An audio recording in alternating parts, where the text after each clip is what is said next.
ของนั่งร้อยตัวรับนั้นสวัสดีครับวันนี้เราจะมาแกล้งเพื่อนนะครับ โดยมีผู้ช่วยคือนี่ครับเดินกลับหลังงานอยู่นะครับ ตอนนี้ขอดูได้นะครับใครครับโอ้ยคนหน่วยหายไปไหนแล้วครับไหนครับอยู่ไหนครับ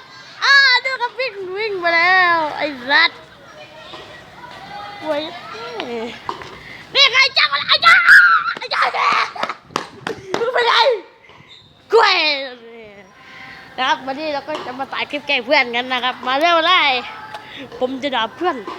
เพราะว่าเพื่อนผมมีบุตรชื่อว่าอีพิงนะครับเราชมด่าอีพิงกัน1 2 3อีพิงสำหรับใครที่รู้จักคนที่ชื่อธนพัฒน์เพชรย้อยก็อย่าไปบอกมันนะครับเพราะว่าเดี๋ยวมันจะโกรธผมแล้วผมก็ไม่รู้ทำยังไงดีนะครับผมพี่เกียรติโดนตบนะครับผมโอเคครับสำหรับใครที่ชอบคลิปนี้นะครับก็อย่าลืมกดติดตามหรือกดไลค์ผมตั้งเป้าหมายคลิปนี้ไว้ถึง100 ไลค์นะครับนะก็อย่าลืมกดไลค์กดซับสไครป์ผมด้วยนะครับสำหรับคลิปนี้ขอลาไปก่อนครับ